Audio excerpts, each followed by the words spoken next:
Hi, hello, what's up guys, I'm Jex-the-NoteBook-Guy, and I've been kind of getting bored of playing games all the time and whatnot, so if I ever happen to make a game, I need to think of something and try to make it sound reasonable. So I'm working on brainstorming an entire game before learning how to make said game. Now I want to try to make it so it's not going to be, so it's going to have every single aspect covered except for how to code it. And there's a cat on the door. Sure. So my favorite genre, I want to say, is tower defense. I don't know why. It just feels nice building things and watching them take out enemies for you.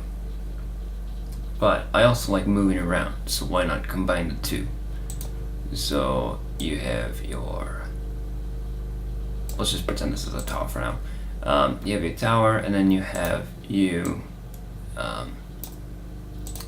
But it kind of, to me, it feels like trying to use weapons on your character to assist your tower could feel like those Overwatch thingamajigs and stuff, that kind of thing, those dumb hero shooter things. Because they have a character that can place turrets to fight against their opponents and whatnot, like 2 turrets or whatever, but yada yada. So why not make it a different aspect of tower defense, where your character cannot fight at all. The way you fight is by building towers. Now, a long time ago, I had a concept of a tower defense that was based off of a power system. And after rewatching a video on something, there is a tower defense that has a sort of, well, more like a progression system. I don't know if it's power, but what's the button? That button. Okay. So because I thought of it long ago, probably before this game even came out, or maybe it was made, I have no idea, I'm going to use it still. And what this basically means is, let's say I have 10 power in here. Ugh, that's horrible. Okay, let's just say the game is built on a grid. Let's say this is 9 squares, this is in the center. If I were to move to, let's say here, this would cost 1 power.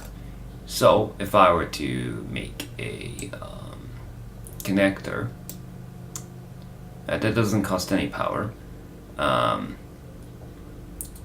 It has to be a closed circuit though. So, let's just say this is another thing that produces power.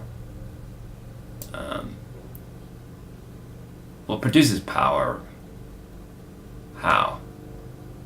Oh, okay, I figured out what it is. So what the idea of the game is, the end of the game is from getting through all the different, I want to say raids? I'm not sure. Basically, you choose when the enemies are going to attack, and when you reach a certain, because there's a leveling system in it, when you reach the highest level you have, then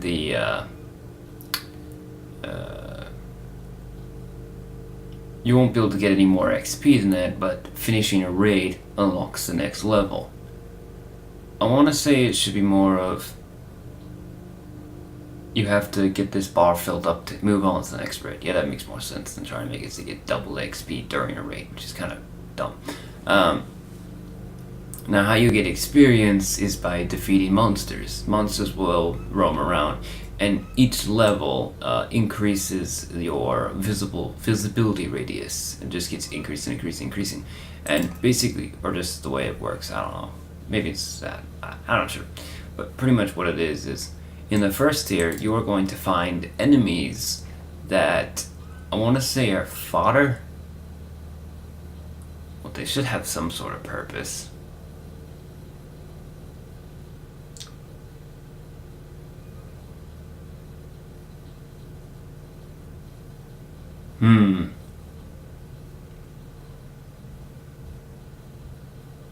Maybe these should be enemies that, well, I know I want to have enemies that jam your towers, but I'm not sure if I want the jamming towers, because there's these little connectors and whatnot. So, if you destroy one tower, it ruins the link between all the other towers, so, I don't know. I just feel like the first enemy you face shouldn't be able to destroy towers. And the way you would face it is by creating a trap to catch it. And what they would do is maybe they'd be attracted to the trap, and then they get killed by the trap, and that's how you get the experience from them. I think that would be a good idea. So they're harmless, however, your towers will shoot them, so you want to get rid of them as much as possible. So you can save, like, I don't know if there should be ammo or anything, but I know that what there should be is like crystals lying around, because crystals are cool. Glowing crystals are awesome. Let's say you have a glowing crystal, blah blah blah. And let's say, I don't know, you mine it per se, like Minecraft, who cares? And then you bring this crystal stuff that you find. You go back to your base, and you fill that into a power thingamajiggy, because there's a certain limit. Let's say it's 10 at first. Whoops. And that's the limit of how much power you can use. Level 1. Once you reach level 2, it'll, I want to say it should increase by tens. So at level 2, it becomes 20. At level 3, it becomes 30, etc. It just adds 10 each time you go through each level. It's just increasing the cap of power. I don't know if it's 10, but that's just a figure for now. So pretty much, let's say it's level 2 or whatever. I don't know.